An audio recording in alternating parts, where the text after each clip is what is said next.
Salut mes nakamas, c'est Doc, j'espère que vous allez bien, j'espère que je vais avoir assez de voix pour faire la totalité de cette vidéo parce qu'encore une fois je reviens de la Japan Expo et j'ai parlé comme un fou, il y avait énormément de bruit donc j'ai la voix qui était assez cassée. Là juste à côté de moi vous pouvez voir un cadeau que m'a fait un Nakama. C'est absolument fou de recevoir des trucs comme ça en convention, je suis encore un tout petit peu sur le cul, mais on est là surtout pour parler du chapitre 791. Il y a un live qui avait été fait vendredi soir, mais le live comme son nom l'indique est totalement parti en live.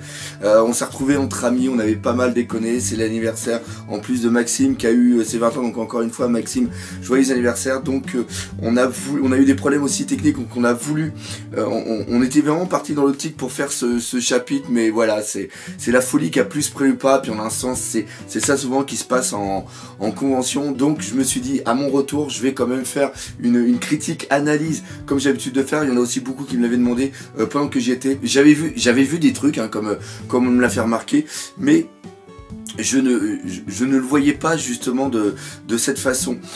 Je pensais franchement qu'ils allaient réussir à s'en sortir. Toute la trame narrative de ce chapitre joue vraiment là-dessus. C'est-à-dire qu'il se passe quelque chose, une personne arrive et ils arrivent à se libérer, ils avancent, il y a encore quelque chose, ils arrivent à se libérer. C'est au fur et à mesure. Tout commence par justement le mur Candy Wall qui est fait par Perospero, et là il y a les trois Vismo qui a Yunji, Niji et Ichiji, ils font le Black Bug qui permet de casser le mur. Donc là ils arrivent à passer. Après il y a l'attaque de Luffy qui manque de force, donc là on pense que ça va s'arrêter, que justement que les autres vont réussir à s'échapper, mais que Luffy il va rester devant. Et là il y a le père qui arrive, qui est justement cet élément perturbateur qui vient péter la gueule de Big Mom. Enfin il vient littéralement se faire défoncer par Big Mom, on en parlera justement tout à l'heure. Donc là on a déjà la troisième action importante qui se passe. Suite à ça il y a Ichiji, Raizu et aussi Yunji qui quittent carrément la défense de César pour retourner voir leur père. Et là il y a Katakuri qui intervient. Là tu te dis c'est absolument impossible qu'ils arrivent à s'en sortir. Il y a Ichiji qui intervient, donc là on pense qu'ils ont réussi à être sauvés. Il reste plus rien, c'est à dire que Katakuri était le dernier rempart au niveau du mur, donc on pense que ça y est, ça va être la fin, ça va être la libération. Et là manque de peau, il y a le pouvoir de brûler qui intervient. On se dit ça y est, il va peut-être se passer quelque chose qui va permettre d'intervenir, mais non, là tu vois que ça fait un zoom arrière, tu vois que justement César est au milieu, tu vois que tout le monde s'est fait défoncer la gueule, même Luffy, même Sanji, ils sont tous au pied.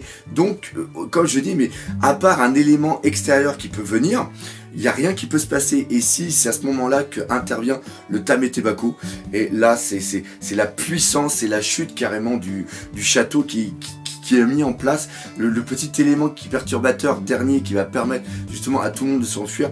Et je trouve qu'encore une fois que la manière dont a été fait, dont a été construit ce chapitre case par case, justement avec la coupure au milieu et la grande révélation sur le CP, encore une fois c'est un truc totalement jouissif. On va parler maintenant du Gear 4 contre Big Mom.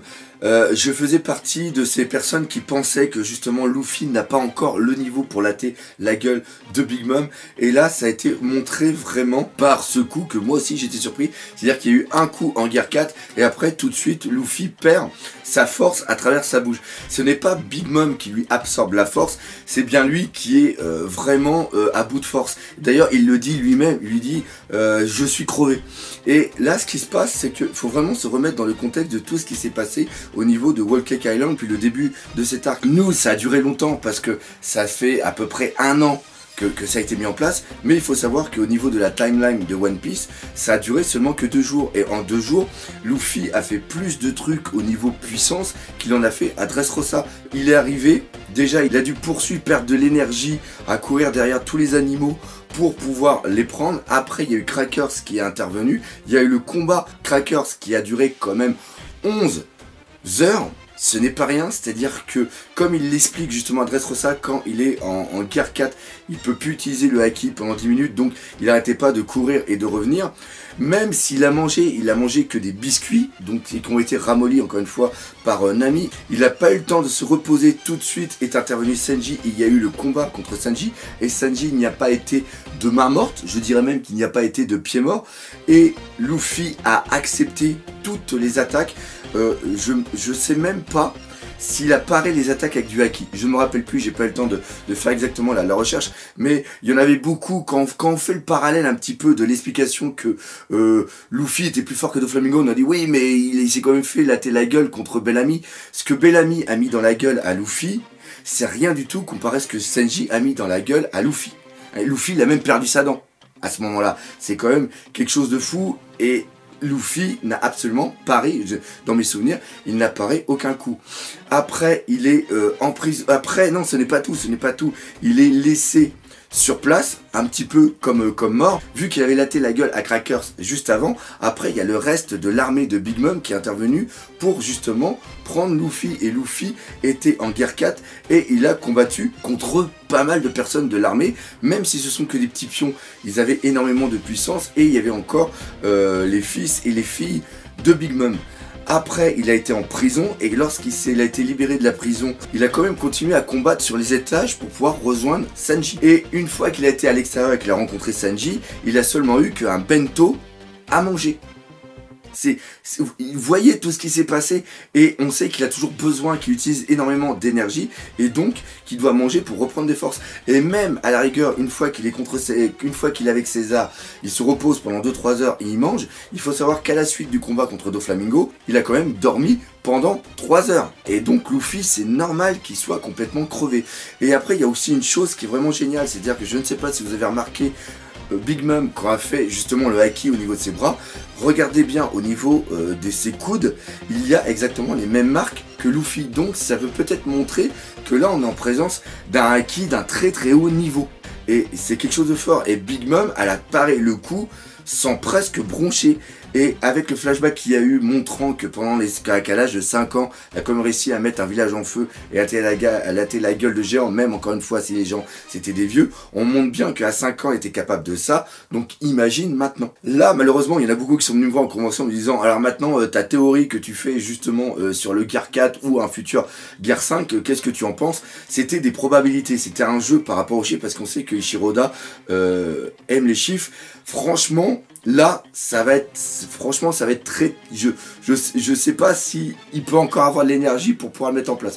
À moins la mort de quelqu'un qui pourrait faire un truc, dont je suis en train de partir un petit peu dans les théories que je vais faire justement dans la deuxième vidéo, je ne sais pas si ça peut franchement être mis en place. Luffy est parti combattre Big Mom, non pas pour la tuer, non pas pour la blesser, mais pour mettre une action sur ses paroles. C'est-à-dire qu'il dit bien que je vais aller latter la gueule à Kaido et après je vais venir te latter la gueule. C'est-à-dire que ici, maintenant, il a bien conscience que son but premier et son but total, c'était de sauver Sanji, prendre les copies des poneglyphes, aller de Wano Kuni pour libérer le peuple du joug du nouvel empereur pour la famille de Momonosuke. Sauf que Big Mom nous dit quelque chose d'important, elle qualifie Kaido de choses.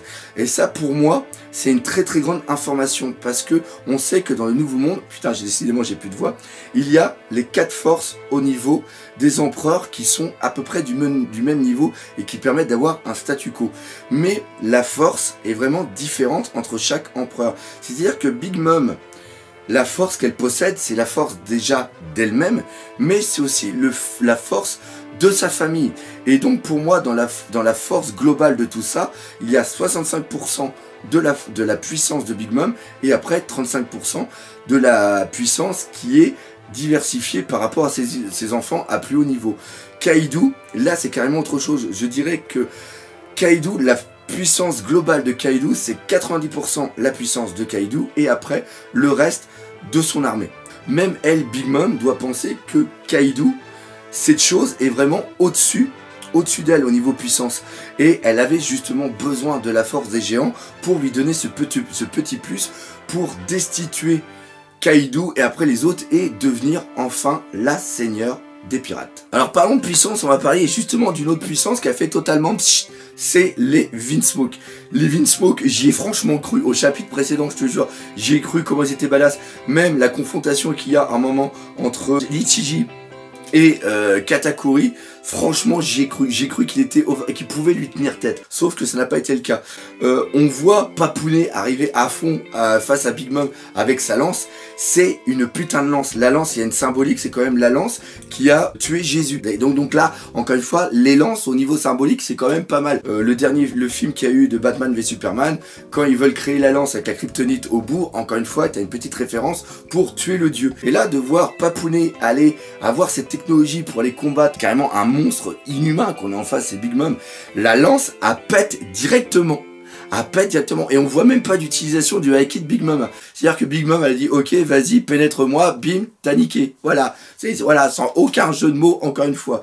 Et ça c'est complètement dingue. Et l'autre information aussi qui est vraiment très très bonne, c'est quand il dit qu'il y a les 300 ans. Je pense pas que Papounet il ait 300 ans, mais on peut imaginer qu'il y a 300 ans, le royaume des Big Smoke était vraiment un très très gros royaume sur North Blue et qu'ils ont été destitués par un manque de force et qu'ils ont voulu justement après plutôt plancher sur la technologie pour acquérir de la force et après justement conquérir North Blue pour en avoir cette ancienne notoriété que malheureusement maintenant ils ont plus. Sauf que là encore une fois question symbolique, il y a eu quelque chose de très fort, le casque qui a explosé, le père ne sera plus ce qu'il est. Voilà, je ne pense pas qu'il est mort, mais d'un point de vue de son estime, Papounet là il est vraiment très bas. Et maintenant, on va parler de la chose qui nous a littéralement troué le cul, c'est le fait que Stussy fait partie du CP0. Là, comme je l'ai dit pendant la réaction live, c'est totalement Mata Hari. Mais surtout, ce qui est vraiment important ici, c'est qu'on sait qu'elle fait partie de la branche renseignement. Elle a des relations avec Morgan, qui est le mec qui s'occupe des journaux. Et donc là on repense et on se dit mais putain maintenant c'est complètement logique que Alabasta, la chute d'Alabasta, la chute de Crocodile ait été déguisée. Que le CP peut aussi donner des informations en disant bon bah Morgan, toi de ton côté tu écris ce qu'on veut. Là pour finir cette partie justement sur Stussy, c'est qu'il y avait pas mal de petits clins d'œil. Rappelez-vous, déjà elle prend la défense de Drogpeku, on voit qu'il a numéro 499 qui est marqué juste là, et quand tu prends le chapitre 499 que j'avais pris à l'époque, je m'étais focusé sur l'histoire que racontait le chapitre et non pas la première page. Et la première page c'est justement la mini-histoire sur le CP. Donc là déjà il y a une petite chose. Et après dans le chapitre, je me rappelle plus exactement c'est quel chapitre, mais c'est au moment où ils montent l'escalier qui est fait tout en bonbons et qu'ils arrivent en haut et que t'as Smoothie qui a justement des personnes qui sont attachées et puis qui a fait des jus. T'as Stussy qui demande un jus de girafe. Et là, girafe, ça fait totalement penser à Kaku. Et maintenant, avec du recul, bah, tu te dis que Ichiro Oda, il nous avait filé quelques petits trucs. Et ça c'est vraiment classe. Encore une fois, je sais pas si d'autres ont remarqué justement ces petits clins d'œil. Dites-le moi si vous avez lu ça autre part sur des forums ou alors sur des sites. Mais c'est un truc que j'ai fait tout à l'heure en recherchant. Je me suis dit putain. Encore une fois, Ichiro Oda, c'est vraiment... Moi, c'est pour ça que j'adore, parce qu'il y a toujours plein de petits trucs derrière. Et on va terminer par ce Tametebako. Le voilà. Voilà. Ça fait super plaisir de voir quelque chose comme ça. La puissance, on voit que quand le Tametebako tombe et arrive au sol et qu'il est ouvert, on voit justement le mécanisme d'explosion. Là, franchement, c'est la débilité pure de l'arc des hommes poissons. Franchement, l'arc des hommes poissons, déjà au début je l'aimais pas trop, mais là on voit que les hommes poissons, putain mais qu'est-ce qu'ils sont cons. Putain mais qu'est-ce qu'ils sont cons. Le problème de ma théorie que j'avais fait au niveau du Tametebako qui explose et qui fait tomber Whole Cake Château, enfin le truc, c'est que ça veut dire que c'est une immense explosion. Et donc vu que le coffre était mis dans le château de l'île des hommes poissons, si quelqu'un l'avait ouvert et vu la puissance qu'on a vue, ça voudrait dire que tout le château, c'est-à-dire que tous les hommes poissons seraient morts à cause d'un connard qui serait venu ouvrir le coffre pour prendre ce qu'il y avait à l'intérieur. Alors maintenant, peut-être qu'ils ont joué justement que c'était un trésor national et que les gens allaient le piquer pour après l'ouvrir autre part. Et justement qu'ils allaient tous crever. Mais là, ça montre quand même que là, il y avait une énorme puissance. Et ça montre que d'un point de vue technologique, les armes, ça peut quand même faire énormément de mal dans l'univers de One Piece. J'ai plus de voix, c'est absolument horrible. Et qu'est-ce que ça va permettre, qu'est-ce que ça va faire? Et bien tout ça, justement, on va en parler dans la deuxième vidéo, c'est-à-dire les mini théories du doc en lien avec ce chapitre. Par contre, je sais pas si j'aurai je sais pas si j'aurai la voix de le faire parce que là vous pouvez voir qu'on est en fin de vidéo et je suis totalement HS. Et maintenant on va passer sur le bonus de cette vidéo. Premièrement, il y avait un Pandaman, il était page numéro 4, il est juste derrière l'équipage quand ils sont contents justement que César arrive à passer. Donc là voilà un petit Pandaman que je n'avais pas vu durant la réaction live, donc voilà, mais on l'a découvert après. Et la chose que je veux faire en fin de chapitre, par contre j'aurai pas le temps là de parler des commentaires qui ont été faits sur l'autre vidéo, parce que là je dois faire quand même assez rapidement cette critique analyse. C'est le personnage, pour moi le personnage de ce chapitre, c'est tout simplement Ichiji, qu'il avait déjà montré dans le chapitre dernier où quand Raijuz tombe à terre, lui dit non elle est faible, tu dois continuer. On voit toujours qu'il a la mission en tête. Et là ce qui se passe, c'est que quand t'as le papounet qui se fait détruire, les autres fils et filles vont directement pour le sauvetage justement de Papounet, alors que lui il arrive face à Katakuri pour dire non, on doit continuer la mission, et il lui fout un bon gros coup sur le bide. Après il dit vas-y César, file. Et là il y a une sorte de sacrifice qui est mis en place qui est vraiment très très beau. On voit que il est le futur représentant, si jamais Papounet a crevé, il est le futur représentant du Germa. Et rien que pour ça, ce personnage, le travail sur ce personnage est vraiment excellent. En plus c'est quelqu'un qui avait été mis de côté, on n'a jamais vu ses attaques, on n'avait jamais rien vu. Donc là de voir justement face à Katakuri, on s'est dit bah voilà, il va montrer la puissance. Eh bien non. Et là on arrive sur la deuxième partie, c'est tout simplement le moment le plus badass. Et ben le moment qui m'a le plus marqué personnellement, c'est quand tu vois Katakuri qui tient la tête de Ichiji. Là on sent le désespoir, parce que franchement, comme je l'ai dit juste avant, vu qu'on ne connaissait pas la puissance de Ichiji, on pensait qu'il pouvait tenir tête à Katakuri, mais on voit qu'en l'espace de quelques secondes il s'est fait totalement démonter. Et ce passage là m'a vraiment marqué, parce qu'il est le début de l'angoisse. C'est-à-dire que l'angoisse, c'est le fait que après on voit tout le monde au sol et que tout le monde est abattu. Et là, ça fait un petit peu comme d'habitude, c'est-à-dire qu'on a beaucoup d'espoir et après, c'est totalement le désespoir qui vient à notre rencontre. Et ça, bah, ça fait très mal et c'est très beau. Je suis en train de faire le montage et je viens de m'apercevoir que j'ai oublié de faire la vidéo de fin. Je suis totalement crevé, c'est absolument dingue. J'espère que vous aurez bien apprécié cette critique, analyse. Comme d'habitude, si vous avez apprécié, n'hésitez pas à partager, parlez-en autour de vous, laissez des commentaires, laissez votre moment préféré et votre personnage qui a fait le meilleur personnage de ce chapitre. On va y arriver. Défoncez la gueule de ce putain de pouce bleu. Et nous, on se dit rendez-vous demain, normalement, hein, je dis bien normalement, pour les mini-théories en lien avec ce chapitre. Donc voilà, allez, salut, je vais finir le montage. Salut. Ah oui, non, j'avais oublié le principal. One Piece, c'est la vie. Voilà, maintenant on peut y aller. Allez, salut Menakama.